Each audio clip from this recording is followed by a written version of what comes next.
Namaste and welcome to all the viewers that have joined us today. Sangam Talks welcomes you warmly. We are in the seventh episode of Luminaries of Bengal, done in collaboration with Bangla Abhar, and today we discuss the enigma that Netaji Subhash Chandra Bose was.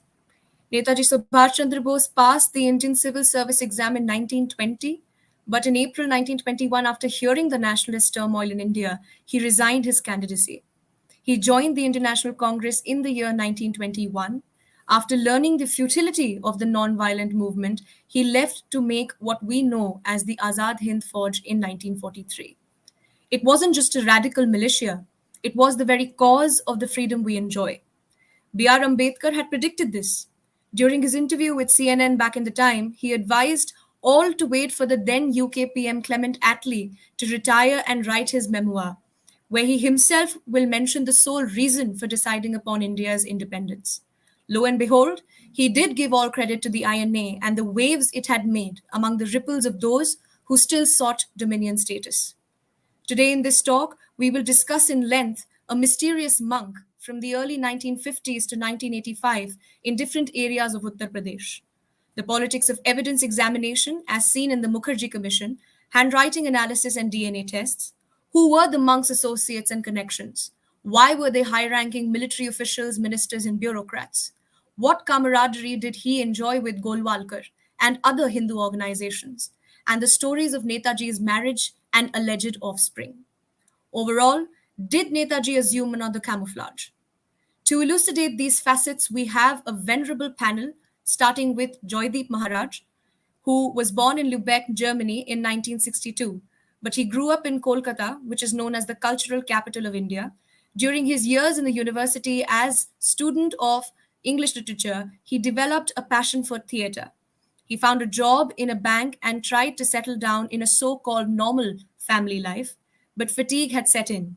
Joydeep Maharaj owes his spiritual legacy to Swami Parmanand, the great mystic monk of Bengal, who was loved and revered by thousands of followers across the world.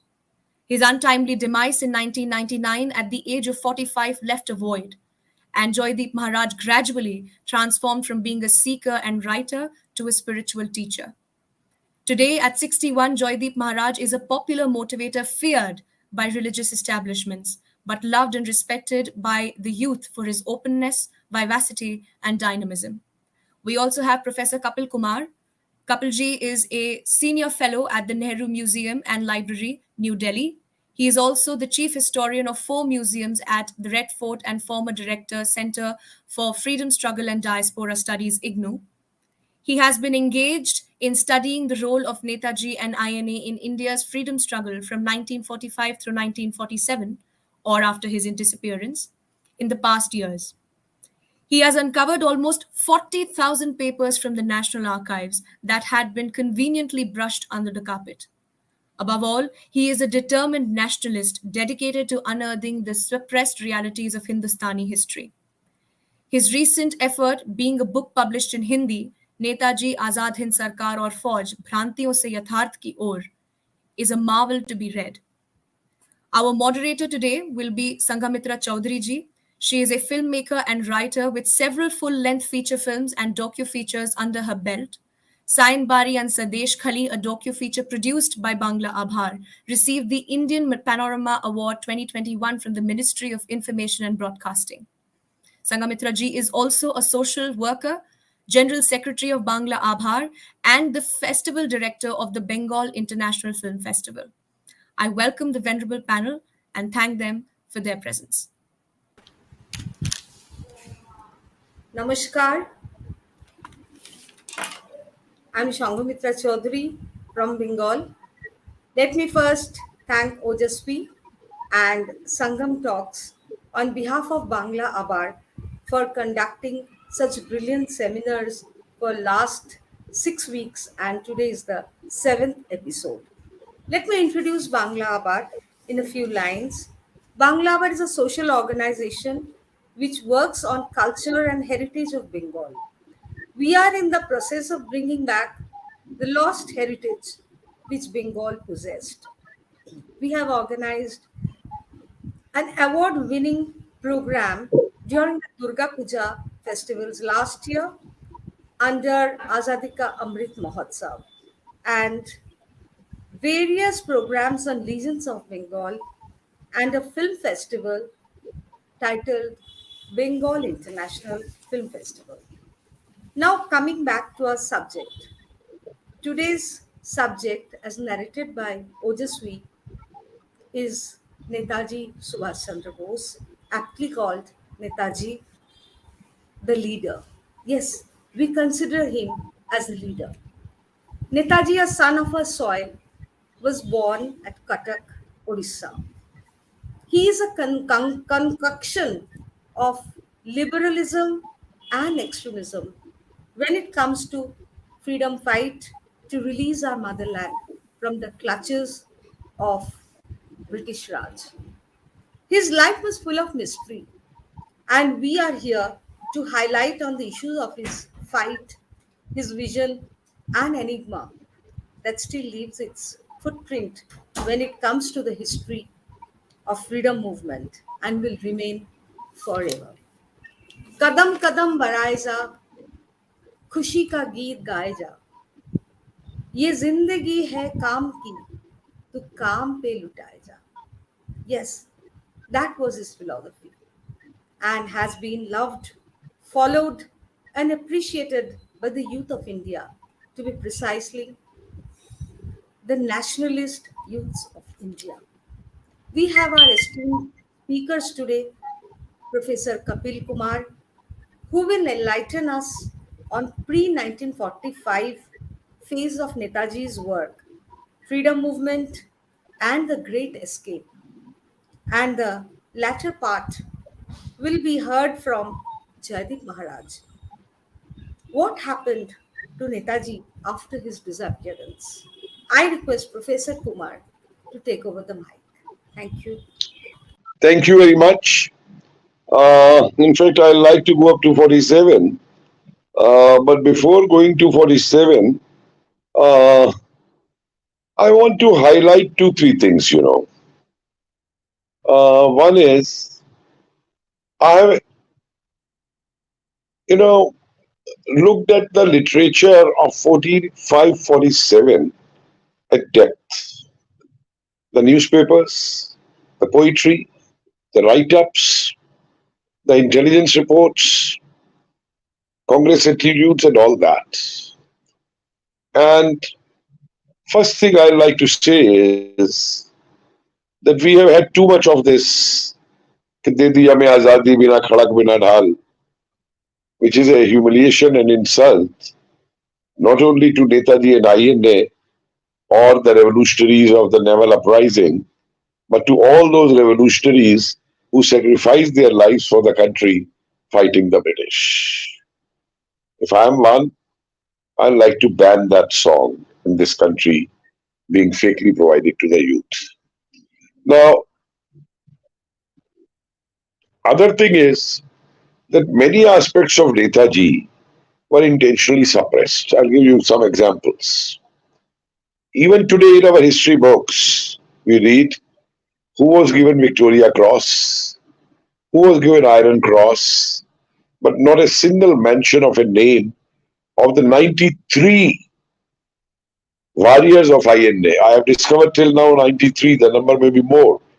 Initially it was 63, but I discovered more, 30 more, who were given Tagma-e-Bharat, Tagma-e-Shaheed, and Tagma-e-Bahadri, all these kind of 7 medals which were created by Netaji.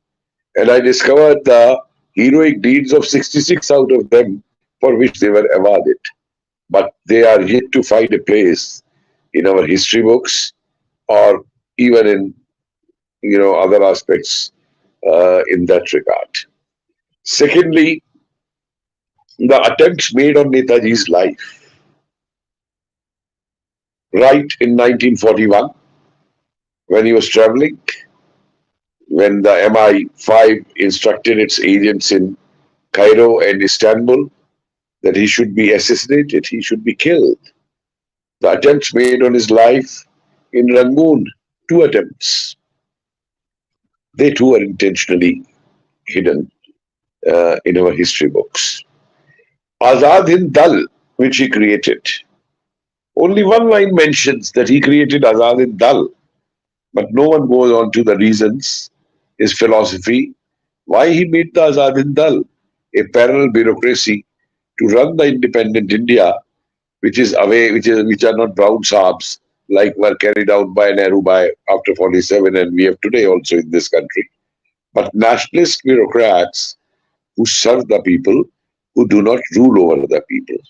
And they came and they even ran the administration in Imphal, in parts of Morang, and other places which were occupied by the Azad Hind force.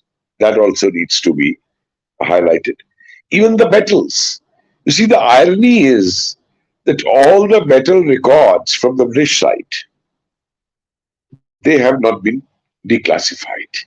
The simple reason being that the victories which the INA got,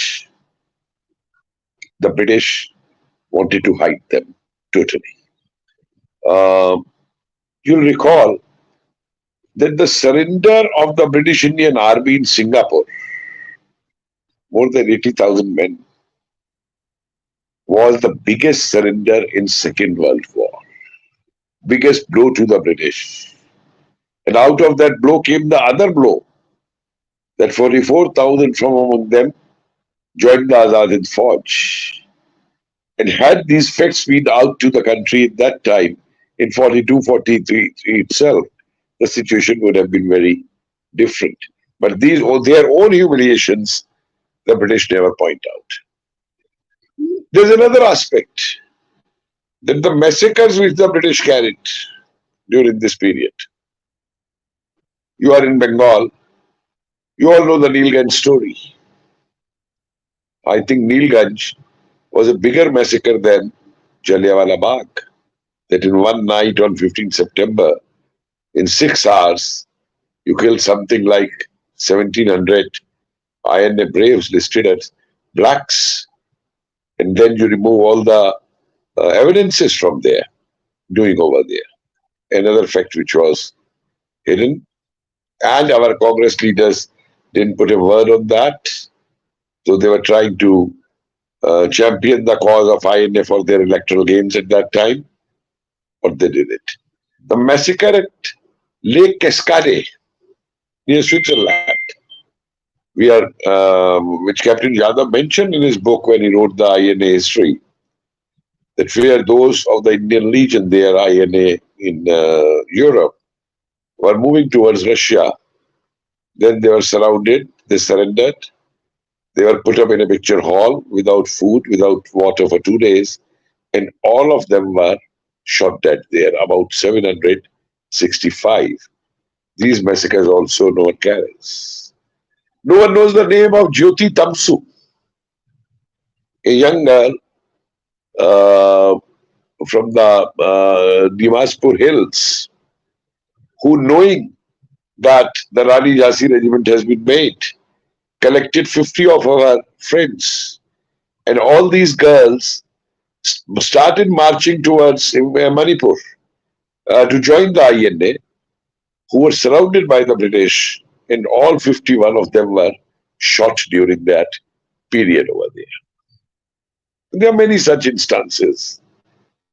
I'm ashamed that my community of historians never even bothered to look at these records or narratives which were already available.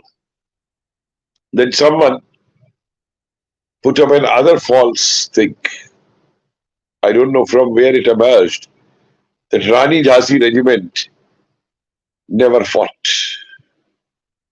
And I'm shocked that Lakshmi Sehgal, who was the first commandant, kept on carrying this story, because she herself had been removed from the command and she was left at the hospital in Rangoon, and she didn't even march back with them to Bangkok.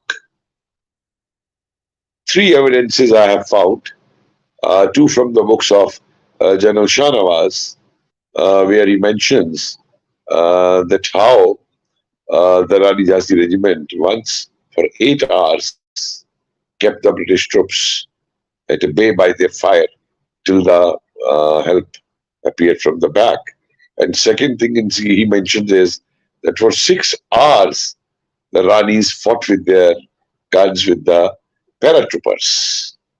And the third is while withdrawn from Rangoon, when they are attacked by the guerrillas, even 2 Ranis are killed in that, but these were never brought out. And things were mentioned out that the Ranis never fought in the war. I'm very ashamed to see these kind of things emerging at a time.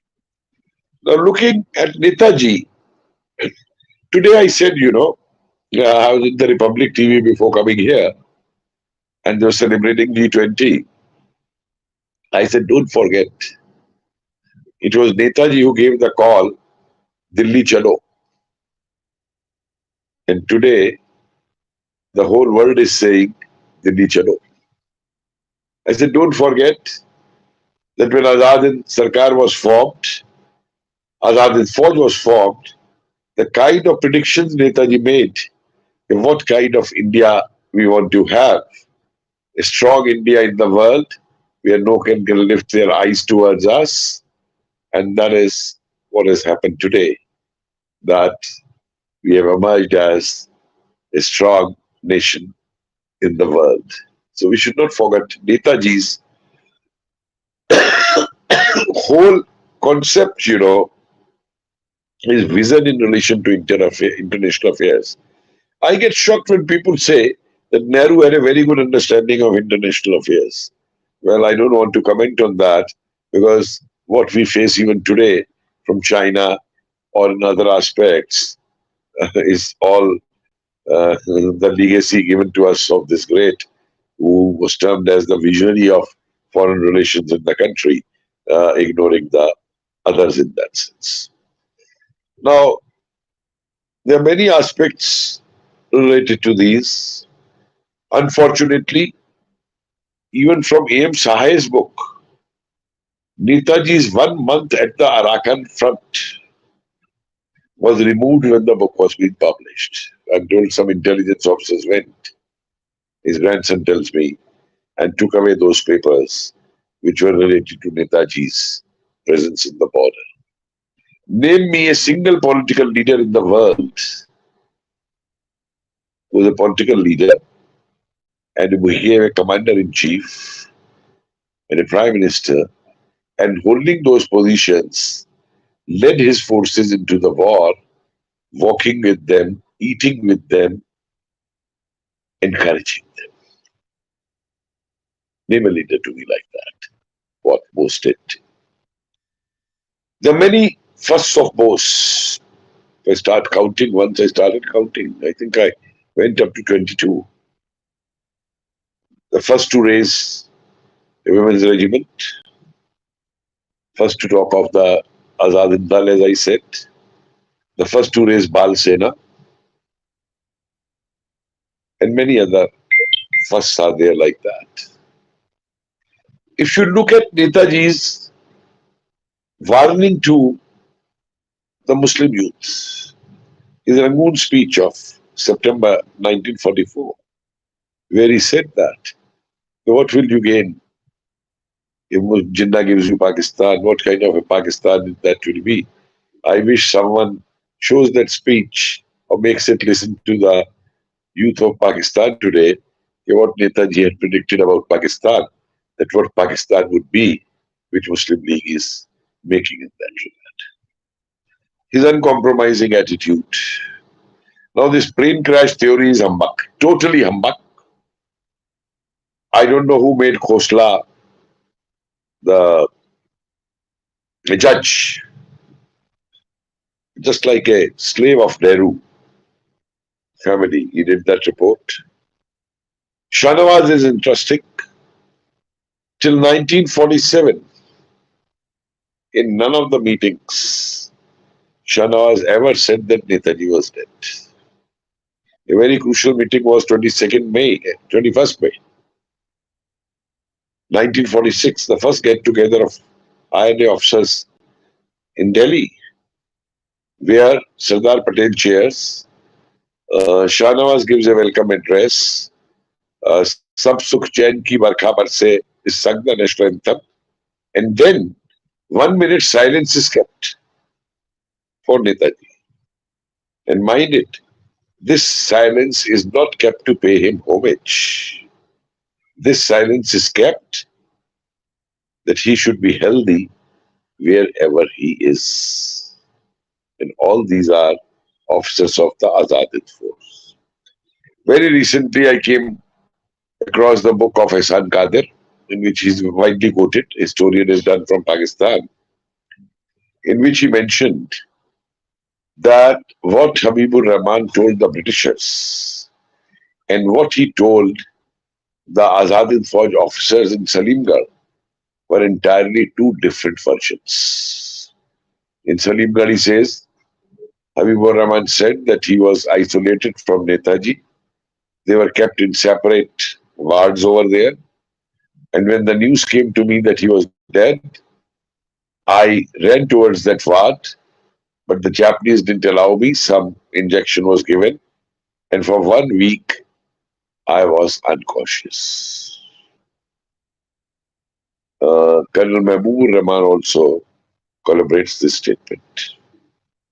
Whereas to the British, you all know the statement which he gave was that Netaji died in his arms and all. And there are many lacunas in that, this whole story.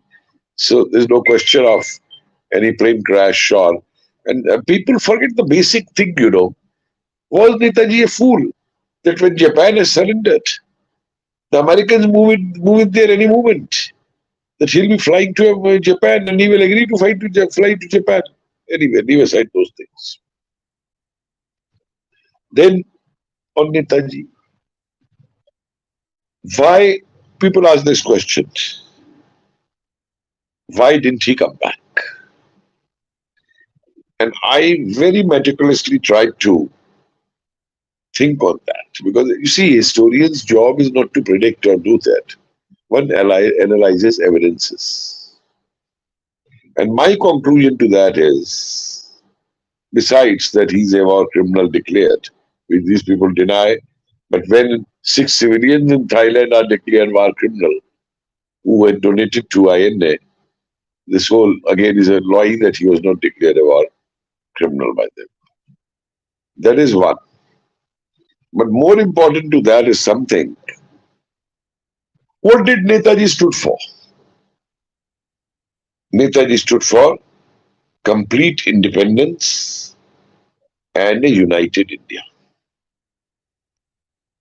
And both his dreams were shattered in 1947 when the Congress agreed to get a dominion status from the British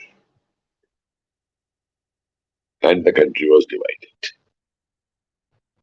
Swamiji can tell better that what kind of a mental situation one faces when these things are done. All his dreams were shattered by these power-hungry people sitting and negotiating on the tables with the British. Then there's another point. If they had done that and taken the dominion, with whom Netaji come and fight?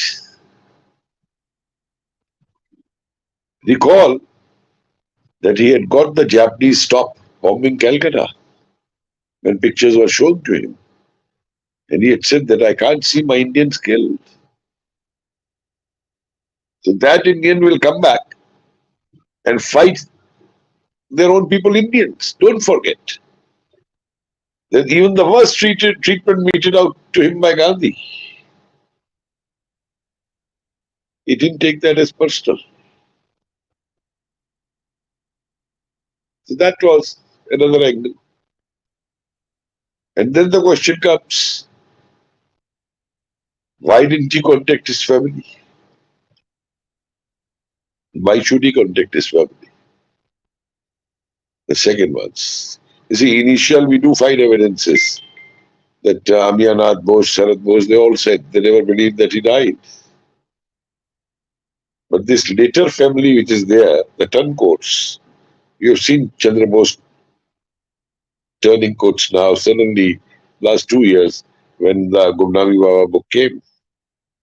Before to that, he's with me because when I was making this museum at Redford of High named Netaji, we had ample discussions And he will say, oh, it's all false, there's no question of plane crash, this and that.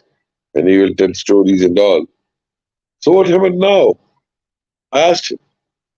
And he said, new evidence has come in the declassified files. I said, show me which new evidence has come. I also seen those files. Point me one new evidence.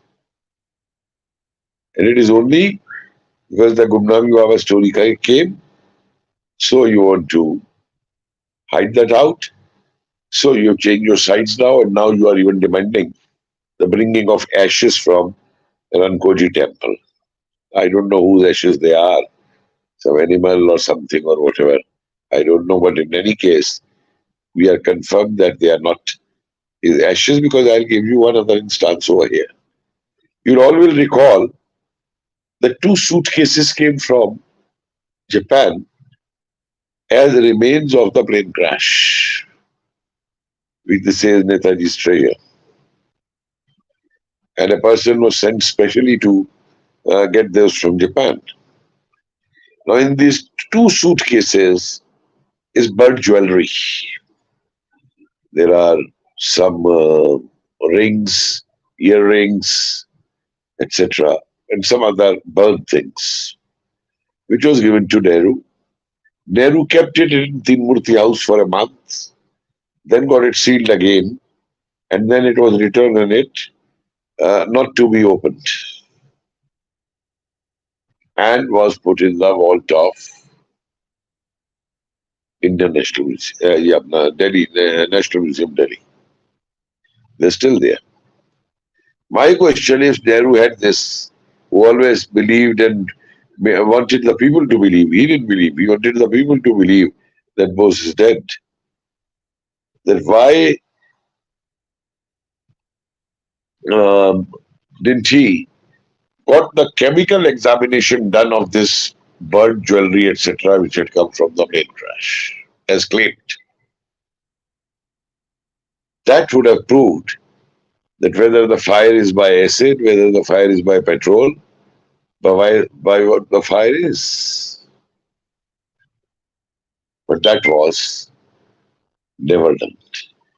And then if they are the remains of the plane crash, why do you say to hold them and not to be shown? Why keep them in the vaults of National Museum? Why not show it to the public? Because public is always saying that Netaji is not dead. And they won't do that. And that is not made public. Uh,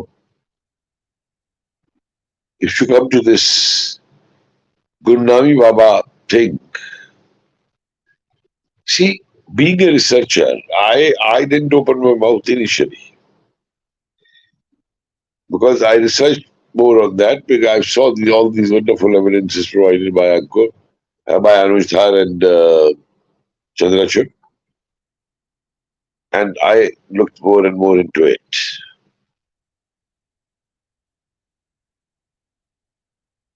Certain questions are very strongly into that, being a researcher. One, the court had directed that it should be a committee which should inquire into the matter. No committee was made, only Justice Sai was given that. And this Justice Sai refuses to get the CID papers produced, get the IB papers produced. Doesn't look into the facts that why these VVIPs were waiting the person. And then concludes by saying that Netaji was there. Just because he concludes, we will uh, not agree to that. Then what he does, his task was to identify who Gumnami Baba was. His task was not to say that he is Netaji or not. But what he does, he says he must have been some other senior INA officers. Otherwise, there are so many INA officers, but we have full knowledge of them. We know where whom died, but this thing ridiculous for their uh, own things. So, and he never, you know, in spite of all, he couldn't identify any among the INS officers and left it vague. He could have been others. So he didn't fulfill his mandate also. He failed in that. Then the handwriting thing, I think you people know very well. Then the question, the most crucial question in this is about the DNA testing.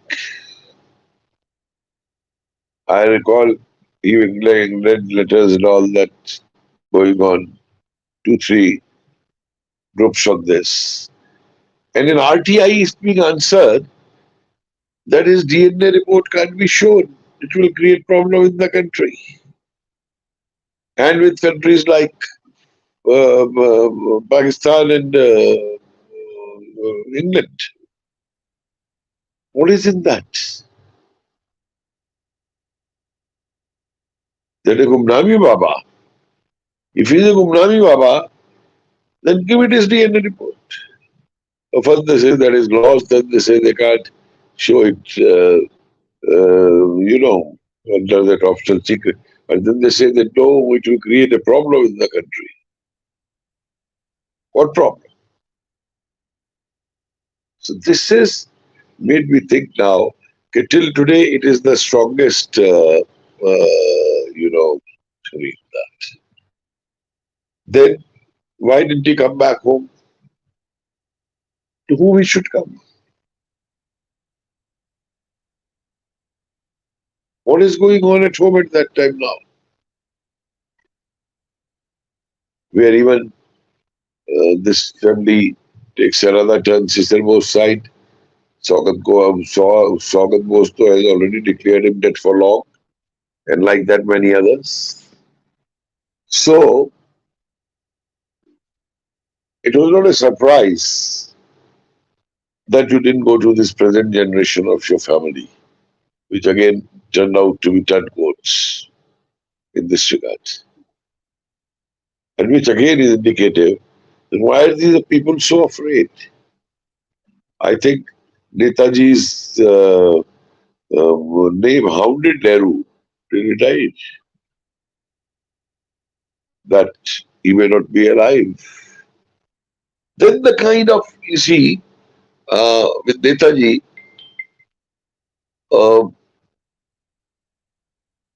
if you think that all people from his family, leave aside the first generation, his brothers and all, they took all benefits from Nehru's government. Do you know this Elgin Road museum which is there? How much they spent on that car, maintaining that car? Something like 65 lakh rupees were taken from the government in Bengal. Now someone told me that what was Chandra Bose himself had told me this whole story. Yes, that's a He himself beautiful museum. We have been there, and every year on 23rd of January, we go there to garland his idol and the whatever is there, and we visit the museum. And there is a huge festival over there, and flocks of people flock there, and they pay their homage. I I'm think aware. I'm aware. Professor Yeah, tell me. Professor Kumar, we will come back to you again. I would now give the mic to Joydeep Maharajji to discuss his part of the discussion. That is what happened exactly after 1945 and after the plane crash, which uh, Professor Kumar says is a vague and it's a fake thing. So we want to hear from you what exactly happened. Thank you. Thank you, Shangumitra ji, and it was a wonderful experience to listen to our esteemed historian, Professor Kapil Kumar ji. It is always a great experience to learn from him. So enriching, so invigorating. So yes, as you had suggested, and as Professor had said, that the plane crash theory has been debunked by now. Only the government continues to parrot the line about the plane crash because they have a compulsion. And some members of the Bose family, not all, some members of the Bose family continue to tout that story because they have some interest about that. So that goes, the plane crash theory goes. There's a second theory about his disappearance, which is the fact that he was probably killed in Russia by Stalin under the behest of Jawaharlal Nehru. This theory is propounded mainly by Dr. Purubi Rai, then Dr. Subramaniam Swamy, and Colonel G.D. Bakshi. But unfortunately, none of them can produce a single shred of evidence in support of their theory that Stalin got Netaji killed in Siberia. And I think that that idea is quite preposterous because Stalin, number one, he did not like Nehru at all. Number two, he was not a good friend of the Allied forces. In fact, Russia had not joined the Allied forces in the Second World War. It was only because Germany had attacked Russia that, for their own survival, Russia had to fight the war. So it is quite probable that Stalin gave asylum to Netaji just to play a game with Nehru. As we know that there is a testimony of Jalan, who was a stenographer, of writing a letter on behalf of Jawaharlal Nehru, where Nehru is writing to Attlee, Clement Attlee, that your prisoner of war is now in Russia. And apparently Nehru is very angry that Stalin has given him shelter. So anyway, so that second theory is also not credible as far as I am concerned, and as far as many historians are concerned. And the third theory, as Professor has rightly said, is the theory about the fact that he probably came back to India as a monk. And people know him to be Gumnami Baba. Gumnami was not his name. It was a name given to him by some reporters after 1985. So now about this, it is a contentious issues, but it is gaining ground these days. And the fact that he passed away of old age in Faizabad in Ram Bhavan on 16 September 1985. That's the theory. But there are some, let's say, followers of that monk, Bhagavanji, also great followers of Netaji, who do not believe that story. They have their own versions of what happened after 1985. So in that context, I would like to say that when he was 18 years old, Subhash Chandra Bose had written a letter to a very close friend. His name is Hemanto Sarkar. And he had written in that I feel that there's a kind of an inner voice that is always guiding me, and that I have a mission to fulfill. And that mission being that I have to become an embodiment of the past, a product of the present, and a prophet of the future. At age 18, a young boy is speaking such a language. And some of his followers may argue that, yes, the first part has been realized to some extent, that he has become an embodiment of the past. The second part, obviously, he was definitely a product of the present generation with Indian values, Western values, all sides of education, his vast knowledge on many subjects. But the mission that he had of becoming a prophet of the future, that is still left to be realized. And that is why, since it was something, a vision, it's a kind of a inner feeling that he had, some people believe that he survived after 1945, and a lot of things happened in our domestic politics, in our international politics, in all the wars that India took part in which he played a role, and he still has some role to play.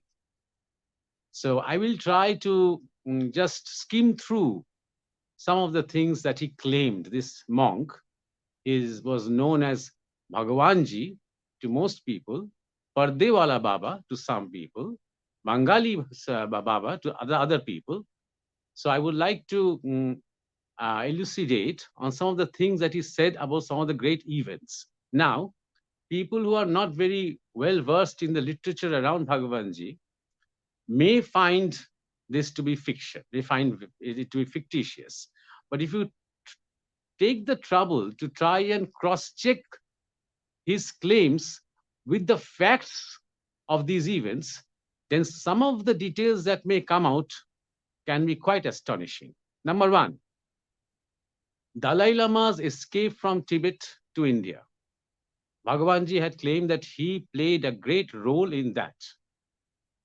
You see, the Khampa revolution or rebellion was taking place against the forced occupation of Chinese PLA forces, the communist forces.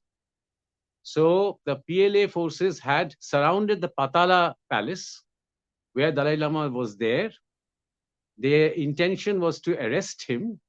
At that time, Lhasa was surrounded by these Khampa revolutionaries.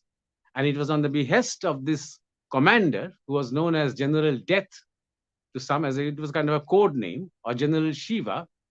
Some Tibetan hounds were released and they chased after these soldiers. And the soldiers were completely distracted. While in this mood of distraction, General Death set up his base camp in Lhasa Medical College ground floor. And from there, they started a kind of a guerrilla offensive against these PLA forces. So while the PLA forces were suddenly busy fighting this war, Dalai Lama, in the guise of a young Khenpa monk, escaped from the palace with others, crossed the city of Lhasa, and then he crossed over. And before crossing over, the Chinese intelligence got a wind of the fact what was going on. So they sent fighter planes in order to locate Dalai Lama's caravan. But at that moment, suddenly there was an intense fog and a huge black cloud in the sky, and they lost sight of Dalai Lama. The moment he crossed over and came to India, the fog cleared, the smoke cleared. Now, if you cross-check, then I'll ask the members of the audience who are curious to read a book by Lowell Thomas. And the name of the book is Dalai Lama. Incidentally, as you can expect, the book is banned in India, but you will be able to find a PDF version of this book. In this, Lowell Thomas mentions in detail about the activities and the meetings of General Death. And also do remember, please, that during the 1950s, Dalai Lama had given an interview to the BBC where he had mentioned General Death and his contributions. But after that, he did not speak about it anymore. That is number one. Number two, the China-India war. You see how devastating it was for India. India was not prepared because India was trying to be a peaceful country, disarm itself, Gandhian India. So they were completely devastated. The Chinese just came in and they could have really literally walked onto their leave if they wanted. But suddenly they retreated. And Bhagavanji claimed that he played a major role in this. Twice, he said, twice he crossed over to China, convinced the Chinese premier, and they retreated without capturing the territories that they had conquered. Now, if you cross-check, interestingly, there is absolutely no reason why they retreated after making such a huge offensive, after coming so much inland from the northeast side.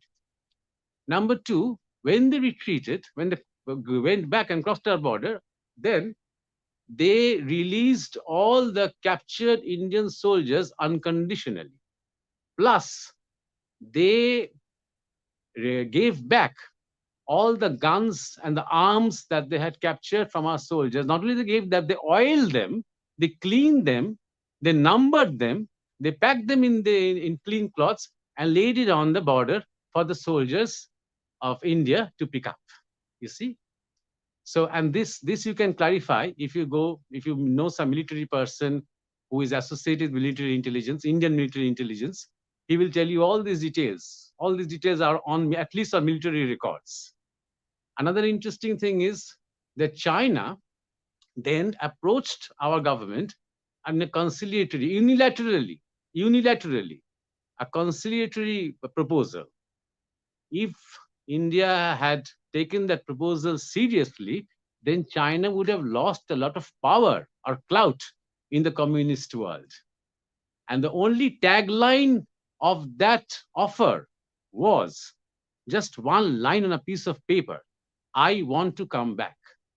You see, this paper was carried by a common friend of Jawaharlal Nehru and Subhash Chandra Bose. He was a foreigner correspondent, but silence.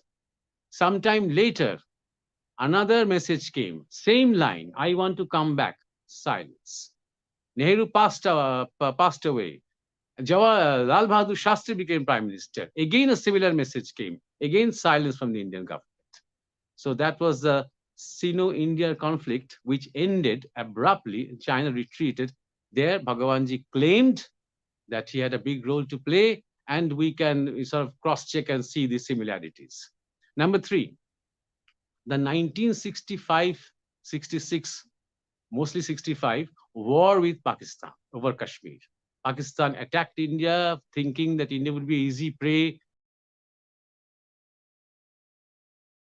What will these Indians do? But India not only pushed back, by that time India was more prepared under Shastriji. India not only pushed back, they went deep inside. And Bhagavanji, in his letters to Leela Rai, had said that Indian soldiers were on the verge of capturing Lahore. Lahore was being evacuated. Thousands and thousands of people were leaving Lahore, thinking that now India will take over.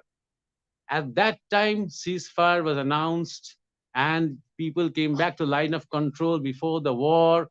Then this disastrous Tashkent Treaty was signed, and Bhagavanji was very upset. He was upset with both the Indian soldiers and the Pakistani soldiers, because he always thought that a war should be decisive. An unfinished war is always a big problem.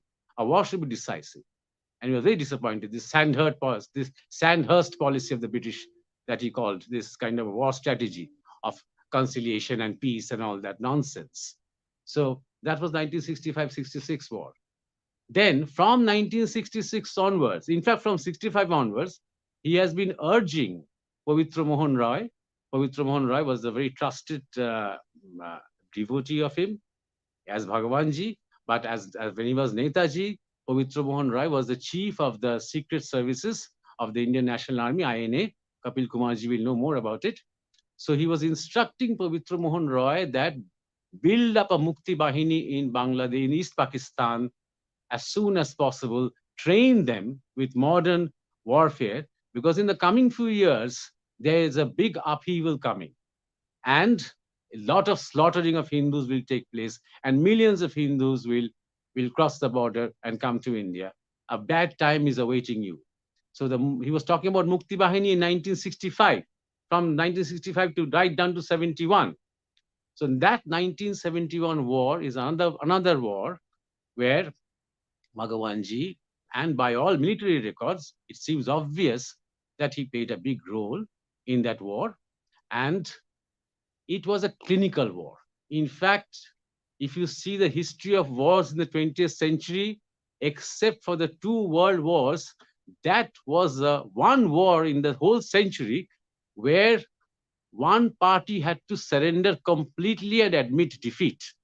It is a clinical operation, how the food supplies were cut off, how Jasor cantonment was taken. If you read the details, you'll be astonished by the clinical character of that war, you see. So that is another area, and he was visiting in and out, Bhagavanji, according to his claims, sometimes by boats, disguised as a Maulavi, giving speeches in villages. Sometimes he was making aerial surveys by helicopter, chastising Mujibur Rahman sometimes. So all this was happening, 1971. And as soon as Bangladesh attained freedom and Mujibur Rahman came to Kolkata, one of the first things he said is Bangladesh is free means Netaji Subhash Chandra Bose is alive. But he did not repeat this sentence again. A couple of years back, Sheikh Hasina, his daughter, came to Netaji Research Bureau, and in front of this Sugata Bose, in front of Krishna Bose, and our Chief Minister Mamata Banerjee, she said, yes, my father has said this thing. I remember, or I know. So another important thing is, Mrs. Gandhi was very upset with this result. You see, Mrs. Gandhi had no intention to make Bangladesh free. She had only intended to capture some border areas and annex it with India. She had no intention. So suddenly she realized that the military was following somebody else's orders and she got scared. After the war, she called General Manekshaw and said, this is available on record. This is something that General Manekshaw himself had said. You will find it on YouTube. General Manekshaw said, are you planning a coup against me? Manekshaw said jokingly, look, I am an army man. I'm not a politician. I cannot rule a country. I can defend my country. General Manekshaw's pension was stopped after he retired. He was denied his pension. Throughout his life, he did not get his pension. When he was on his deathbed, the Indian government relented and he was given the full areas. Who gave it to him? It was given to him by President Kalam after having apologized on behalf of the Indian government. And what did General Manekshaw say? His famous statement that it is my only regret is that I cannot stand up and salute you being a soldier. But he did not accept that area amount. He gave it away all in charity. And then he passed away. And in fact, Mujibur Rahman himself was not very happy in Lahore jail when he heard from Zulfikar Ali Bhutto that Bangladesh had become free, because he wanted to become the prime minister of whole of Pakistan. He had no intention to become a prime minister of a little Bangladesh. You see, later when he was released from jail, he was flown to England and he was groomed and he came back, with a new kind of a strategy or outlook. So that was the Bangladesh War of 1971. He was also, he took part in the Vietnam War. And he took part in the sense, he said casually with a smile that I have told them to drown these American soldiers in cocaine and drugs. And you will see, America will lose this war. Ever since the beginning of this century, after the Second World War, America is fighting numerous wars and they're losing each one of them. And you can keep a dog in my name. The war was going on at that time in Vietnam. You can keep a dog in my name if America wins this war.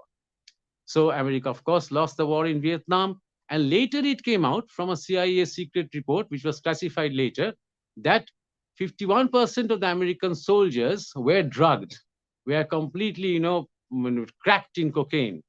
So, yes, you were saying something, Sangam ji? Yes? Yeah, I think you are muted. You are muted. I can't hear you. No, sorry. I can can't you hear me now?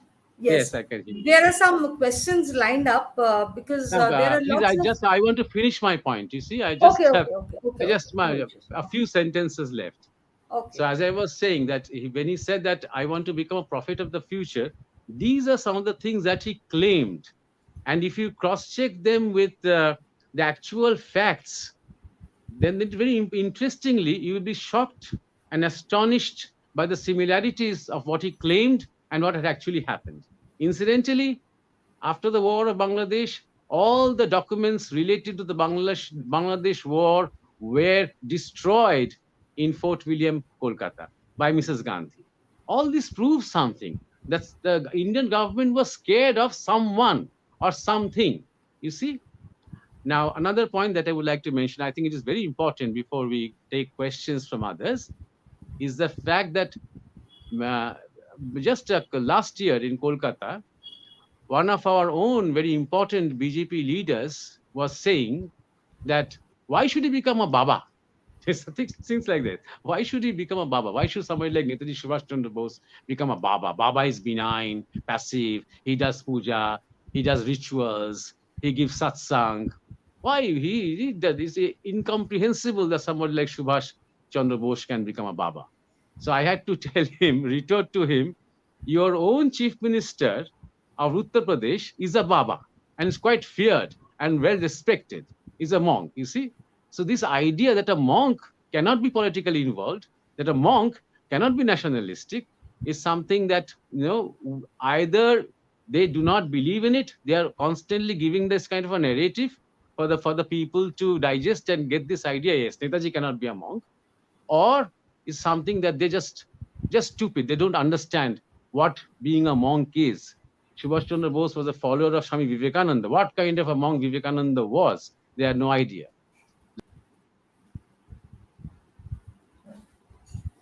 Last point is his. Now I come. Yeah, I What's think. just last point? Yes, I yes, have yes. I have not even talked for He's 10 running out minutes. of I time. was That's a supposed to give problem. it. I was supposed to talk for 15 minutes. You see, I have not even talked for 10 minutes. Please, there's other. If I do not make this point, then I think it remains incomplete. What I'm going to say is another fact that it comes out that Netaji was supposed to be very secular, and Bhagavanji is supposed to be very Hindu nationalist. How can that happen? Well, Netaji's secularism is not a dogma, is not a belief. It was a strategy. He did not want a divided country. But in the 50s and 60s, when he was sitting in these remote places in Uttar Pradesh, this monk, Bhagavanji, that was a completely different reality he was facing. His connections with Golwarkarji, his connections with RSS, and if you remember the letter that has been recovered from Bhagavanji's place in Rambhavan, Golwalkar mentions, after offering pranams to the sannyasi, that according to your instructions, we have identified the 3 places, important places. Now we are waiting for your next instruction about which place to start with. So I think now we can guess very well that the first place that he talked about was Ayodhya, the second place that he talked about was Varanasi, and the third place that he talked about was Mathura. As why?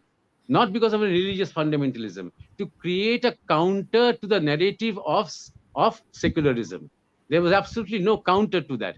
The nationalism or Hindutva was fringe. Today it has become mainstream.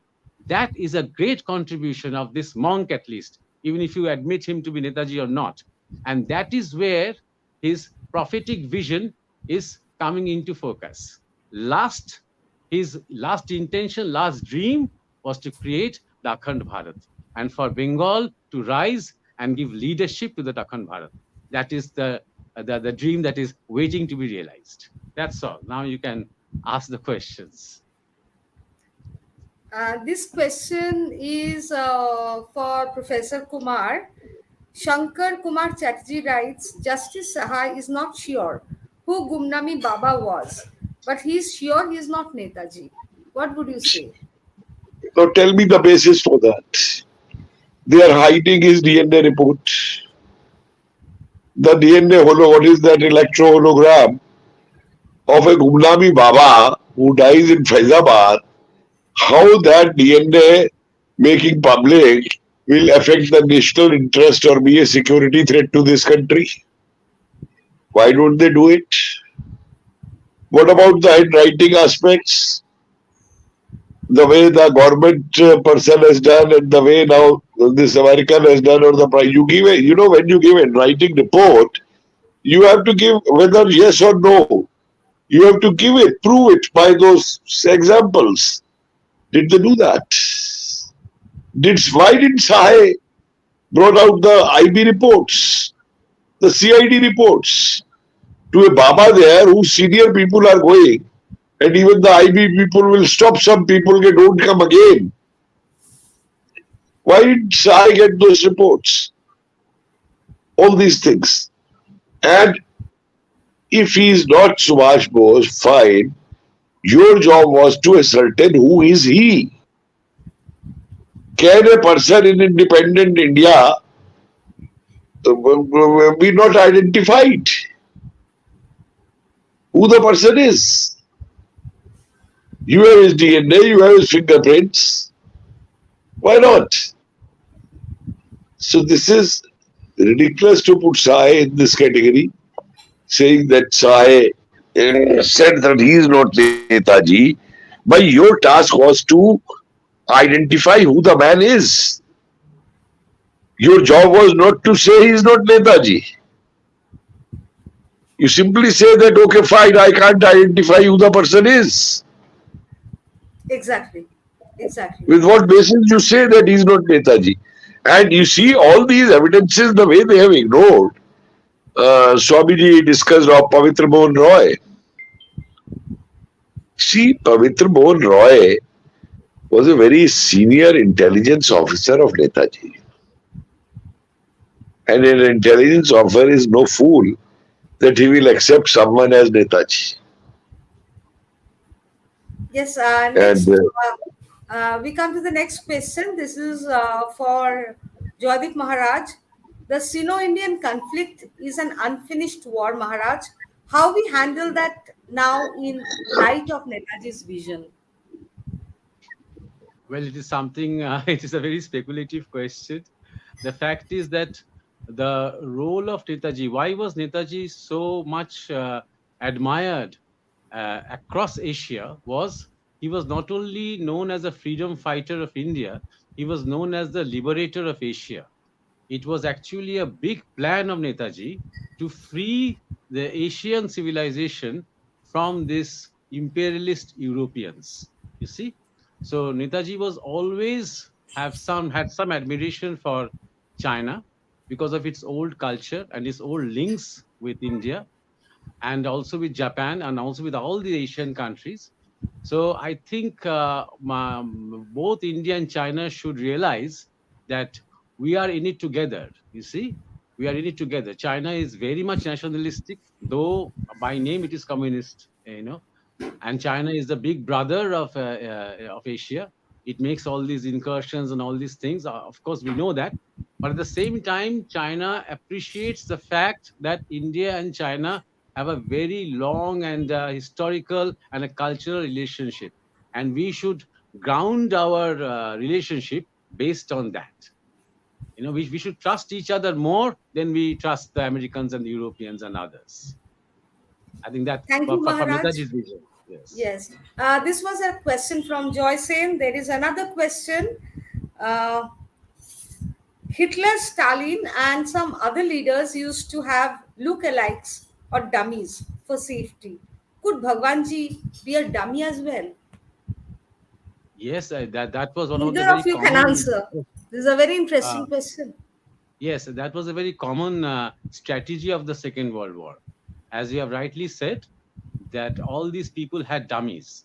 And we also know that not only Bhagavanji, there were in India at that time in the 60s and 70s, many sadhus and many monks who were masquerading as Netaji. And it is not, I feel, it is not their choices that they were doing it. It was done by Netaji himself. You see, the plane crash is something that was staged by Netaji himself. The If 1985 story is not true, if it is not true that Bhagavanji had actually died, then somebody did die. Somebody was cremated in Guptar Ghat. Then that was staged by the man himself. So he had planted, for example, in Sholmari, this sadhu, he had planted, he himself, he joked about it, Bhagavanji, that he had planted this man there, Sharadananda there, to divert the JN combine, he used to call the Jawaharlal Nehru combine, so that they cannot catch, because they were always looking for Netaji, and they was always trying to hunt him down and hand him over to the MI5. You see, that was the intention, as Professor G had rightly said. That was one of the clauses, I think, of the transfer of power treaty. So in the same way, Netaji probably did have many dummies across the world, I feel. And there is also very great evidence of the fact someone was present in Tashkent at the time of the treaty. At the time when Yaqub Khan and Lal Bahadur Shastri had met for this treaty, someone who looked very much like Netaji, and with all the face mapping that had been done later on, one of your own viewers, Shankar Chatterjee, will be able to say more on that. It was it shows that they're almost 90% sure that man was Netaji. At the same time, Bhagavanji was in Uttar Pradesh, you see, inquiring about what was happening over there. So there is a lot of mystery and enigma about these things, and probably he did have a number of dummies. You see, there is one Baba called Bhandari Baba who had claimed that there were 16 of us, and 11 of them are still surviving. This is said in 2003. 16 of us lookalikes of Netaji, masquerading in different places, and 11 of them are still surviving, including the original. He had said in 2003. So that's an interesting, concept to look into. Joyce and again aptly said that Swamiji envisioned possible fatal invasion by China after British left India, quoted in Amar Bharat. Netaji asked as an Asian confederation to stop this. What is your opinion? Can you please repeat the question? Can you please? Swamiji envisioned possible fatal invasion by China after British left India. Yes. Netaji talked of an Asian confederation to stop this. What is your opinion regarding this? Yes, but even if he did talk to the Asian Confederation, it is apparent that did not happen. You see, China did attack India, but the only thing that they did really actually was take Tibet, and maybe they tried to incurst into some areas of northeast Arunachal Pradesh. Otherwise, they did not do anything more.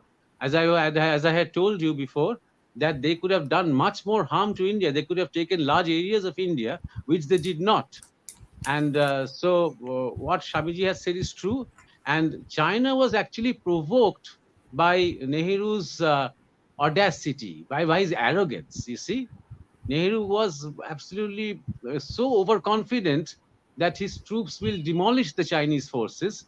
He was giving such rampant statements in the parliament that the China thought, Mao Zedong thought, that Nehru had to be taught a lesson. You see.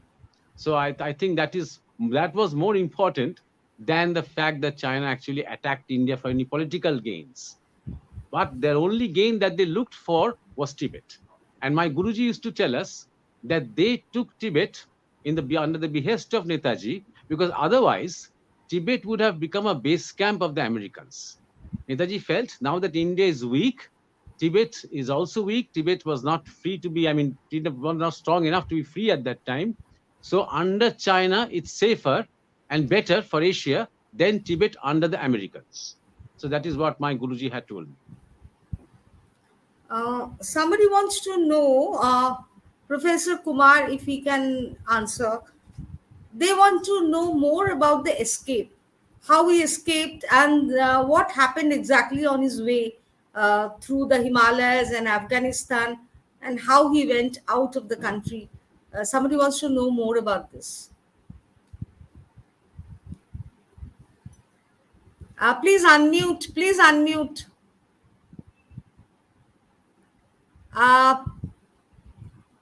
Professor Kumar, Kapil ji, please unmute.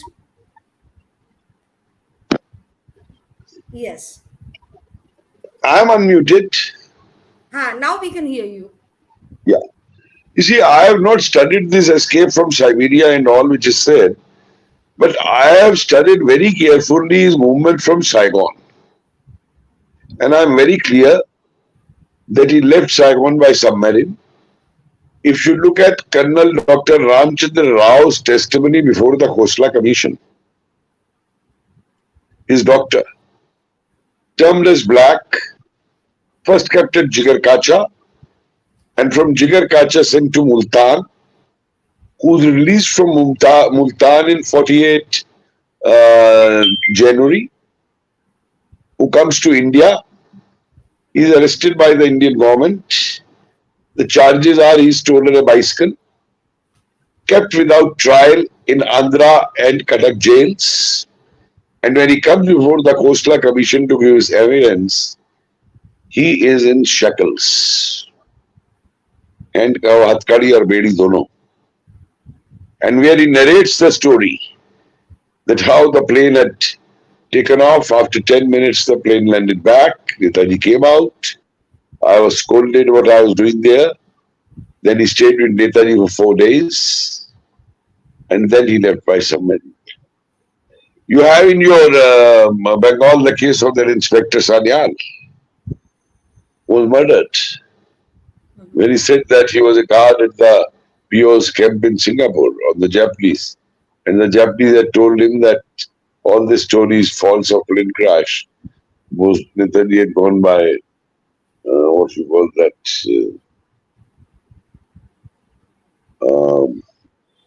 submarine again. And we were standing there. What happens to that?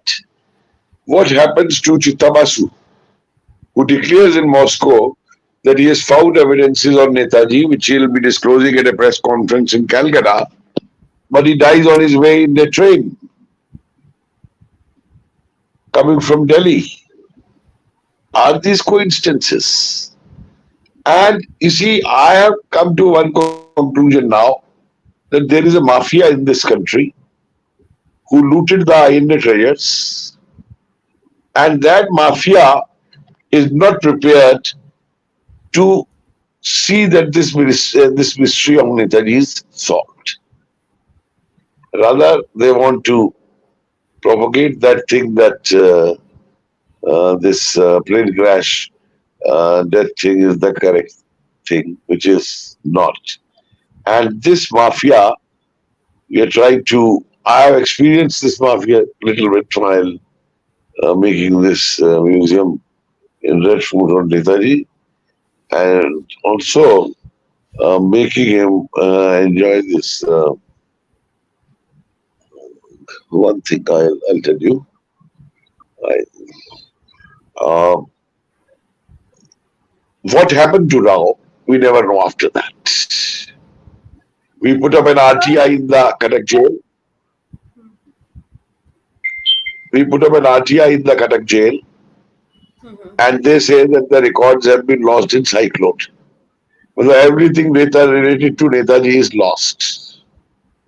Now, my question here is that even I doubt that whether he was imprisoned in Siberia. I have heard another story. Since I can't confirm it, I have never put it in writing. But when I was working on this book of mine, a person came to me, a very old friend, and he said that he used to take tuitions from someone who worked in the parliament. And once when he had gone for these tuitions, that man showed him a document. In what it was typed was that Shastriji had refused to sign the Tashkent agreement unless the Russians settled this issue of Netaji. And then Shastriji was taken, he met Netaji, he was assured that he will be released, and he signed the Tashkent agreement and he was dead. But if you recall his last words with his wife, when the wife even protested against what you have done at Tashkent, he said that I am coming back with some information which will make the people of India happy. And everyone believed it must be Netaji's information, which never came. So there is one more question. Yeah, tell me. Netaji was secular as opposed to communal Hindu leaders such as Shama Prasad Mukherjee. Netaji promoted jihadists. You see, this is the most absurd thing which is being propagated about Netaji. I know there was a talk on Sangam talks also of this by someone sitting in America who talked this nonsense that Netaji promoted jihadis, which is the most absurd thing. And these people who talk this nonsense, what are they doing themselves for Hinduism when they talk this on Netaji? Shameless people. Listen, none of the INA Muslims ever repented that they had supported Netaji for Akhand Bharat. and for independence, whether they went to Pakistan or whether they remained here. When Nehru said that none of the INA people will be taken back in Indian army, country is divided. Whose houses are in Peshawar or whose houses are in Rawalpindi or in Balochistan? Will they go and work in Pakistan or will they work here? Will they come to Delhi here to work? What a stupid argument is given in these regards, you know. Rather, Netaji, on the contrary, was a leader. What he did, Gandhi could not do. Gandhi badly failed. Congress badly failed in uniting Hindu and Muslims. That Netaji did. Look at what Netaji had to say on Vande Mataram. This is staunch Hindu. He told Nehru, I can't concede the demands of these communal people. If you concede them on Vande Mataram, tomorrow they will come with more demands. And it happened after 2 years when they came with the Pakistan demand. He used to keep a Gita in his pocket. We have evidences that even in Rangoon, he will go to the Ramakrishna Mission every night. Totally religious person. Now, if he is talking of inclusiveness to fight the British and he's talking of a united India, I want these fools to answer me what solutions they have then today when they talk of just of you see, my fight is with the jihadi mentality. Maharaj, What solution they have? Will they throw 30 crore people out of this country? Maharaj wants to comment something on this. Sure, Yes, I sure. will just, Professor Ji, I will just add to what you are saying. This is a letter that I will read. Netaji had written to Sharad Bose, his elder brother, when he was in prison at a very young age. Part of the letter I will just read to you. Professor Ji, I think you already know about this letter. In the continent of Africa nowadays, only two religions are preached, Christianity and Islam. Why will Hindu religion not be preached over there? Sister Nivedita is of the opinion that Hindu religion would have to be aggressive. Swami Vivekananda too had preached our ideology, and for this purpose he had gone to America and Europe to preach religion. If our religion is preached in either Europe or America, their ideas about the Hindus might change. The Western philosophy may be influenced by the Hindu philosophy. The pride and dignity of Indians will be enhanced, but they will not become Hindus. On the other hand, if our religion is preached among the Africans, they might adopt Hinduism. And if they accept Hinduism, they will convert in thousands. We may raise a question, what is the gain? First of all, we all gain by preaching the truth.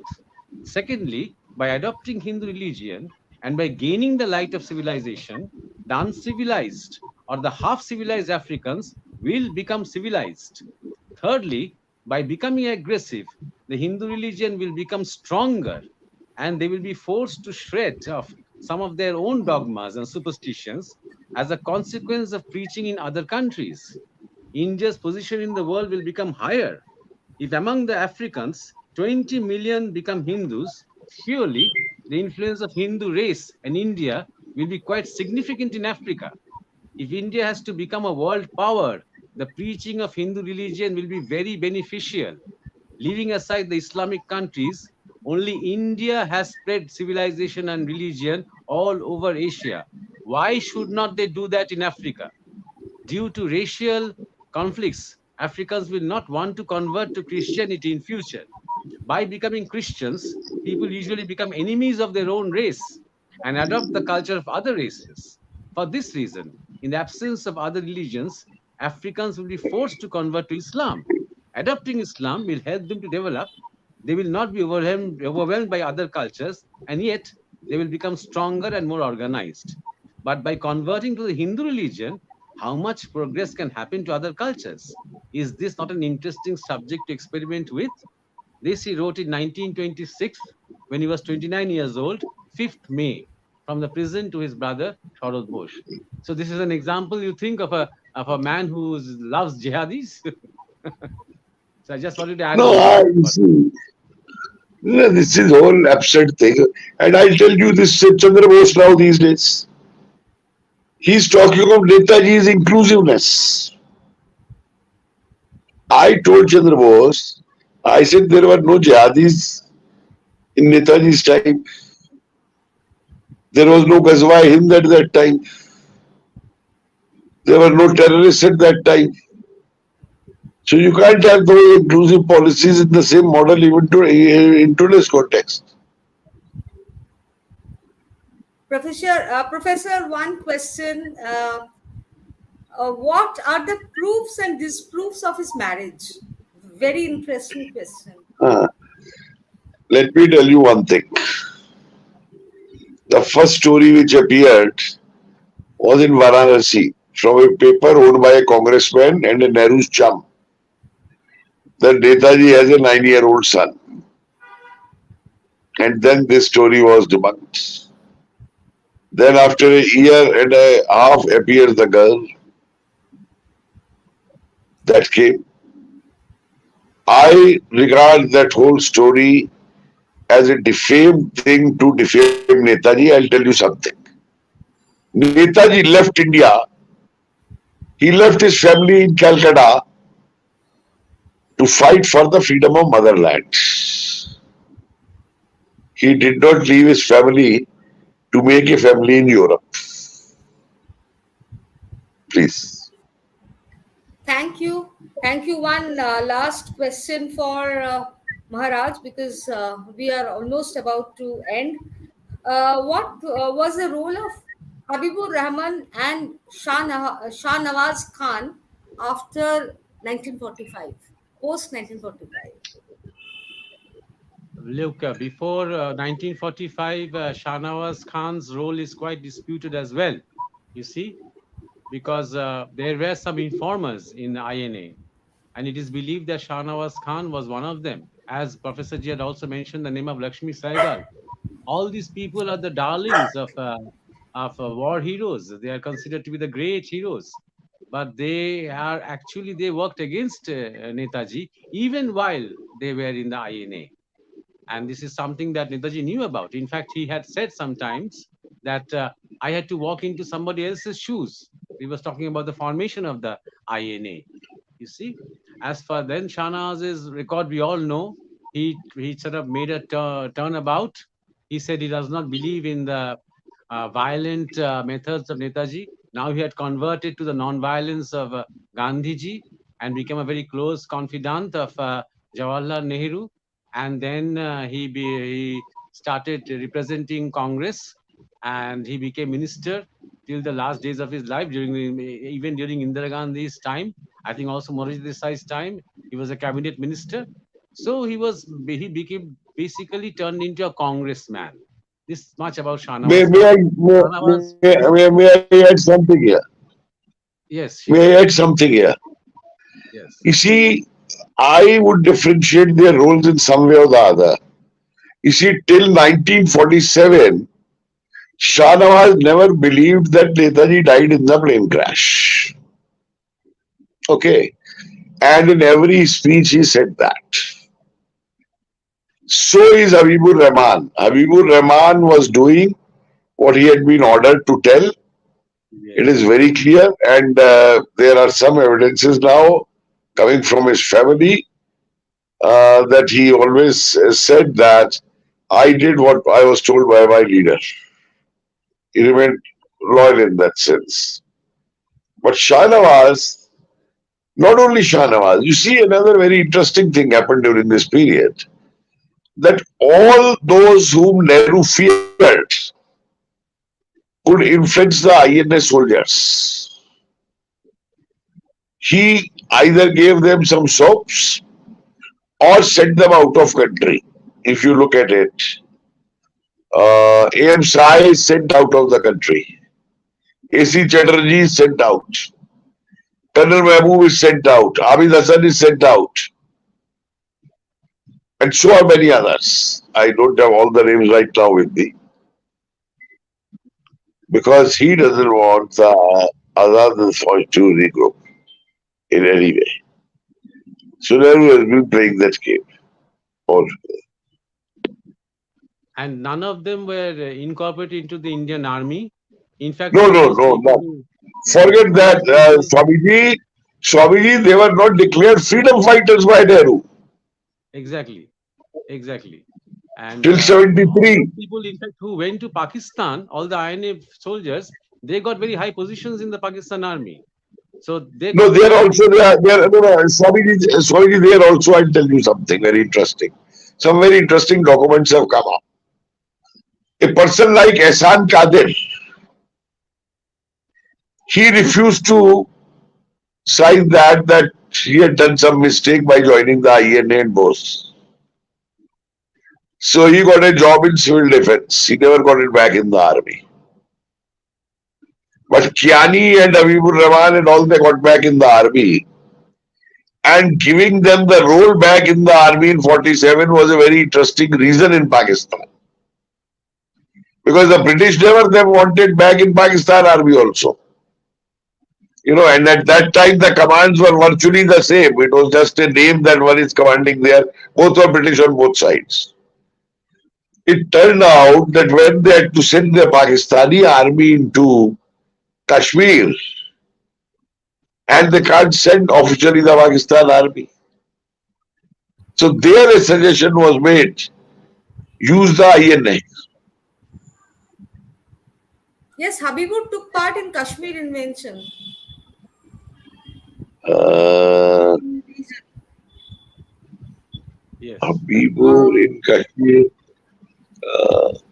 I think That's what we have yes. read. Yes, in the 1948 war. Not only Habibur, Shahnawaz brother fighting from Pakistan side. And Shahnawaz didn't settle in Peshawar and all because his relations with Kiani were totally, they couldn't look eye to eye. So, we can't say that. But this is a very interesting area because no one has studied the role of Muslim officers in Indian Army in partition. And I won't take all as blindly. Because then you have the cases of Major Usmani. Now, what Who is fought this? the Pakistani very strongly. Sir, what is horizon? What is this horizon which is mentioned by Bhagwanji? Are you asking me or Professor Ji? Any one of you can answer. Well, horizon is a. Well, I'll try my best. Horizon is a word This is a that. question from Anamitra Bhattacharya. Yes. Yes, horizon is a word that Bhagavanji used to use. It was a kind of a code word for a kind of a secret international army that he was supposed to be having. You see, he always said that he was still a commander of a great army, which he had started forming when he was in Russia. He got the confidence of the high table, as Stalin's and his committee were known as the high table. He got the confidence of them because he gave them very good strategic advice. Netaji was once one of the things that we do not always mention about. We always talk about his patriotism, but we should always mention that he was a great strategist. And he believed, even as Bhagavanji, he was known as Pardewala Baba. Even in his discourses, he was talking about how to open the pin of a grenade, how to clean a gun, how to maneuver with a war submarine, and how to make tank formations. He was talking about them using these as allegories of spiritual talks. You see, with a deep commanding voice. So he said that his horizon existed, and when the time comes, this horizon will do the needful. That means unite the Indians, unite the whole of Bharat, destroy all the enemies of Bharat, and forge in a new kind of a civilization. So this was a code word, basically. Code. This was a code word. In fact, when Golwalkar ji died, or rather, in that letter that I mentioned about Golwalkar ji, in the opposite side of the letter, he had made a birth kundalini of Golwalkar ji and predicted that this man is not going to live for long. He was a great asset in my horizon, he said. So in this way, horizon was not only a military outfit, it was a huge thing spread all over the world, according to Bhagavanji.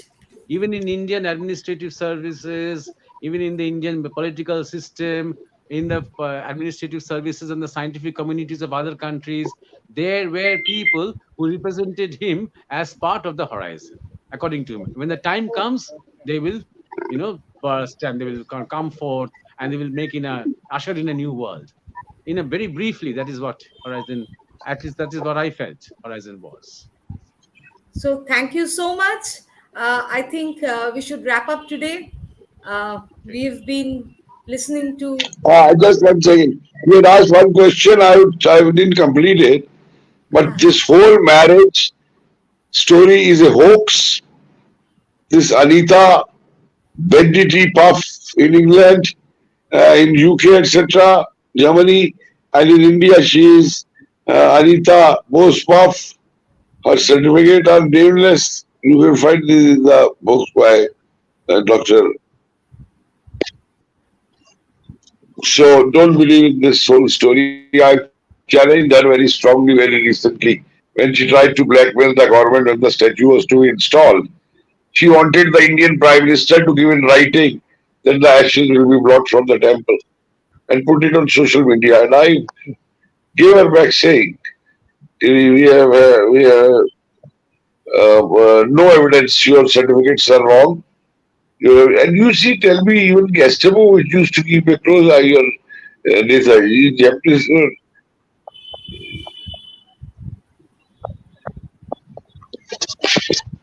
That is exactly even as Bhagavan ji, when this question was raised to him, just this last point about this marriage, he retorted very angrily and he said, again, look at the strategist in him. He said, how can you imagine that in the middle, just in the when there's a war impending, which I know will happen, and I'll have to dive into that war, that I will keep a little baby and a wife there at home.